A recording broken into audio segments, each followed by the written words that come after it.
Hello Year 9, it's Mr. Sandbrook here, and I'm going to be teaching you today. So we're going to look at our first lesson in a unit of work as part of our Medicine Through Time course, and we're going to look at the British sector of the Western Front, injuries, treatment and the trenches. It's going to focus on medicine during the First World War. And our first lesson is going to be looking at the key features of the trenches on the Western Front.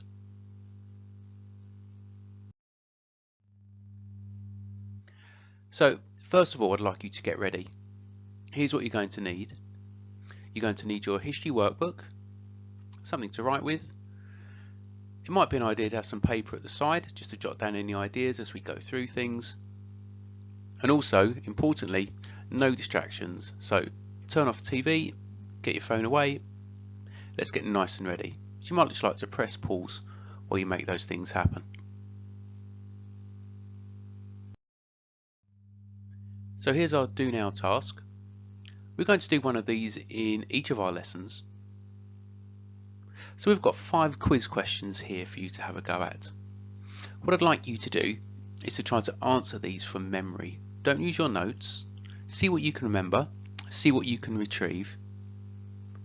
So in a moment, just press pause and write all the answers that you can remember of these 5 questions into your workbook.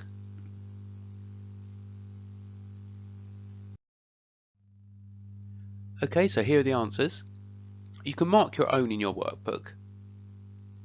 If you need to change any or add any, then just add them into your workbook, maybe in a different colour.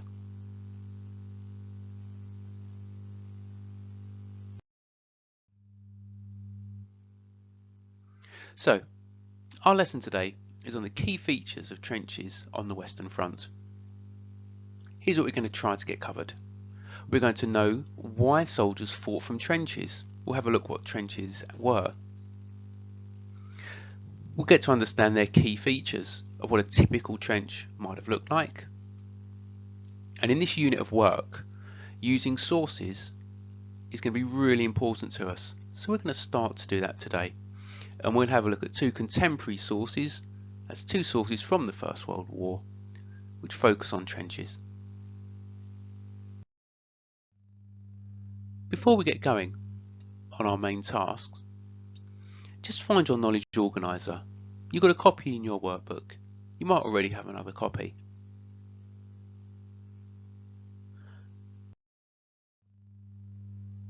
And you can highlight the following sections. Now these are early stages for us, but there are 3 parts of the vocabulary list that we'll certainly cover today. That's artillery, no man's land and salient. So just bring your knowledge organiser up to date and highlight that now.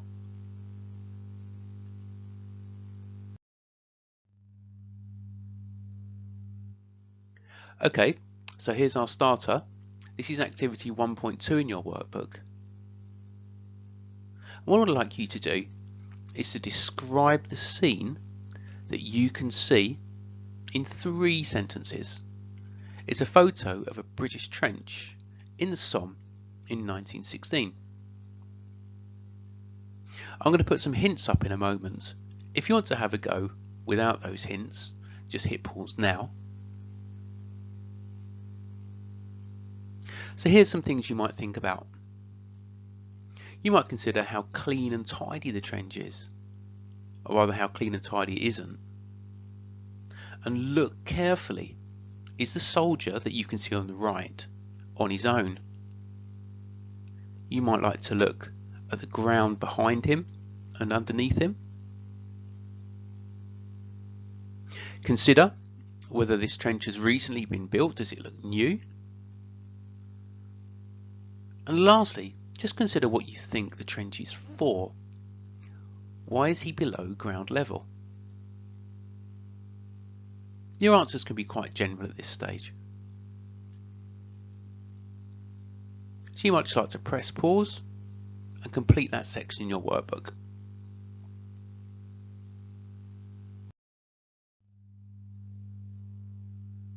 Okay, so here's what you might have got.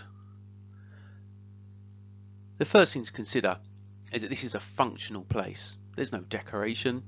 This trench serves a definite purpose. It's very deep. Our soldier could comfortably stand up and still be below ground level. And look how long it goes on for. It goes off into the distance of the photograph.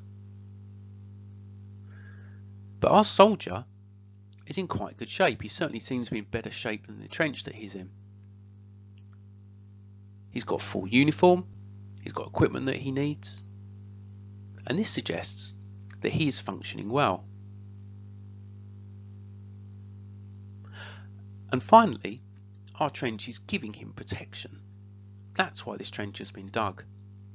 But this is giving him protection from threats that would be in front of him. It's in the open, isn't it? So it's not going to protect him from anything that drops into the trench. You might also just consider the bodies that you can see in the trench too. See if you can spot them. There's at least 2 and possibly 3 bodies that are there. So this is clearly in a time of war. Just hit pause and see if you want to add any of my ideas to your answer.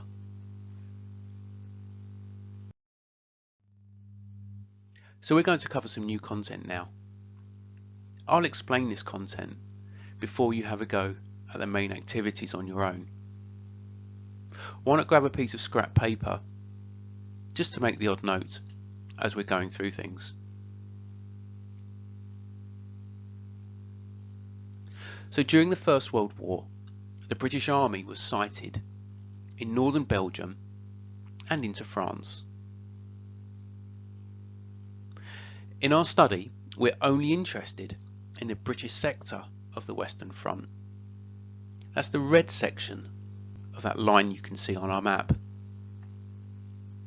Now the trenches actually ran all the way down to Switzerland, but we're only interested in the British sector of the Western Front. So we're going to be quite specific in the material that we study.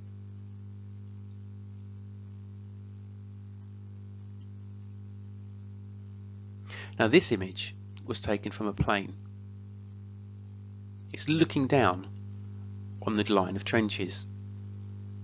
So you can see that the trench system wasn't just one single line of trenches dug, that there were rows of trenches all connected to each other, often in quite intricate zigzag patterns.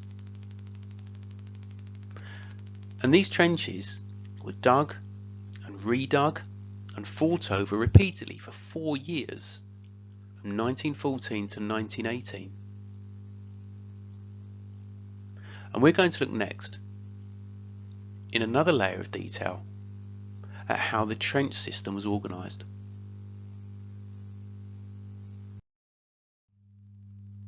So why did the British Army dig trenches and fight from trenches in the First World War? Well, all armies' trenches had a common purpose, and that was to protect their soldiers from attack from other soldiers. Now there was no such thing as a typical trench. The features of a trench could be determined firstly by the stage of the war. As the war went on, trenches became more elaborate. They became very well designed and really quite sturdy, whereas at the start of the war they could be quite simple. The nature of the trench could also be determined by its location, by the soil that the trench was being dug into, whether it was chalky or whether it was boggy, how easy it was to dig. And thirdly, the trench could be affected by the intensity of the fighting. There were some quite quiet sectors of the Western Front, and trenches in those areas were more permanent than those in areas where there was fighting and the trenches shifted around. Let me show you what I mean. Here's an image from the start of the war, and you can see we've just got a single trench dug into the soil. It's quite narrow, packed full of soldiers for their protection.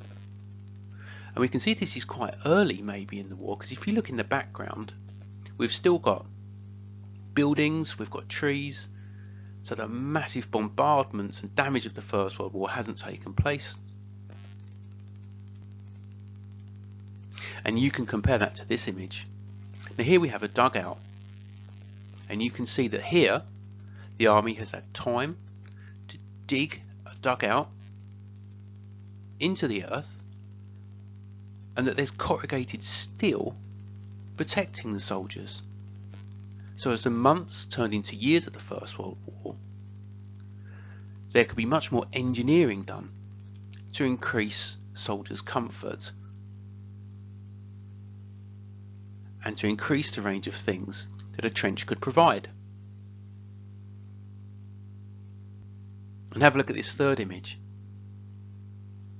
And here you can see that our trench has completely changed. Our soldier at the bottom there has got time to have his morning shave. Our two soldiers behind him are quite dangerously sticking their heads above the parapet so they could be seen. So this suggests that either this is a staged photograph, and we will talk more about staged photographs in later lessons in our course, why we need to be careful with photographic evidence, or this is in a particularly safe place. And you can see how well constructed that trench is. You can see duck boards at the bottom to keep the soldiers' feet dry. There's a fire step. There's a shelf to leave things on. And this trench, again, is much more permanent than our top image.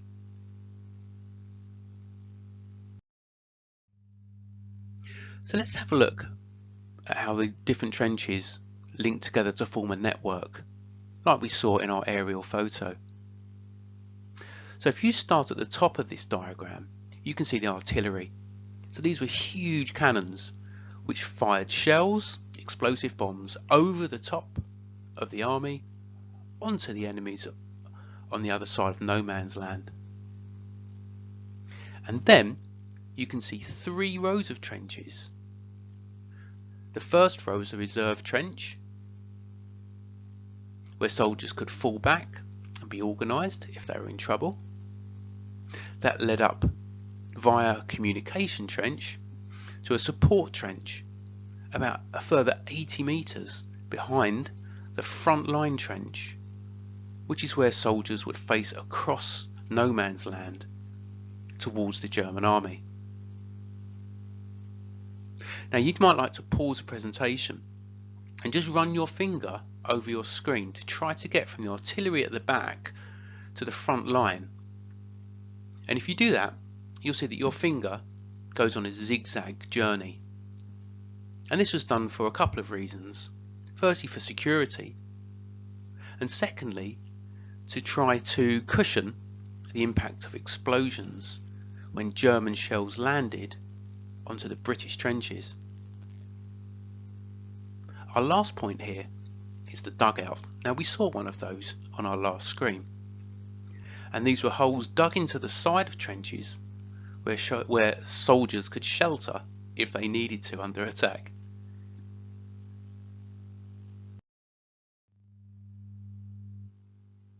Now there was often a difference between theory and reality. The image on the top right, you'll sometimes see in history textbooks, and it shows you the different parts of a trench. But you can compare that to our first image that we looked at. Look at the difference from theory to reality, and you can just about make out the different features that were in the trench. You can see the fire step, where the soldier would step up if he needed to fire towards the German army. You can see the parapet, the ledge right at the stop. You can see some sandbags dotted around just about. You can see roughly where his dugout would be behind. You can also see in the bottom from an army guidebook how the trench should have been dug. And you can see how these changed as the war went on.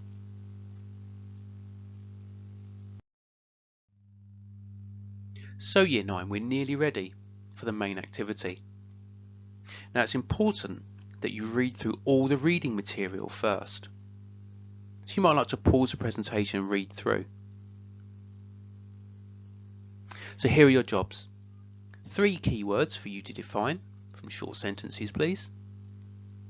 Then I'd like you to describe the difference between the trenches in source A and source B.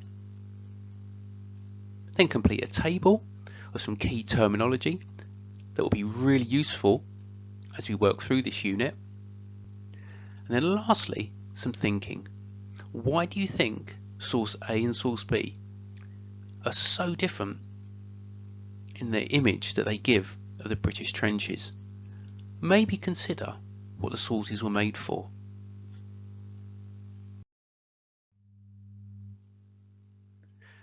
Now, to take this further, it would be good if you could build up an understanding of what life was like in the trenches. So you can use the BBC bite-sized site to find out some information about this and use that information to write a diary entry of a soldier's typical day, of his activities and the features of the trenches that he encountered.